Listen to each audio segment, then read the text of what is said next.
धर्तीवर स्वतंत्र वनाटी म्हणजे वसंतराव नाईक प्रशिक्षण व संशोधन संस्थेची स्थापना झालेली आहे। काल जी आर निघालेला आहे, त्याचा विशेष आम्हाला आनंद झाला आहे। महाराष्ट्र सरकारचा आणि विशेषतः मी फडणवीस साहेबांचा आभार मानतो।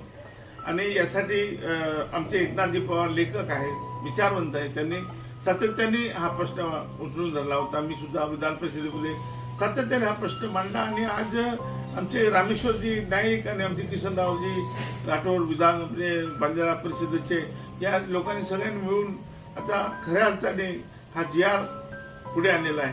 आता खऱ्या अर्थाने बंजारा समाज असो, हा समाज भटके आणि या समाजाचा अभ्यास करण्यासाठी ही संस्था निर्माण झालेली आहे। निश्चितच त्याच्यामुळे अनेक गोष्टी आहेत या प्रशिक्षण संस्थेच्या माध्यमातून अनेक गोष्टी होणार आहे। संस्कृती जपणं, याचा विकास, सर्वांगीण विकास करण्यासाठी या संस्थेचा उपयोग होणार आहे।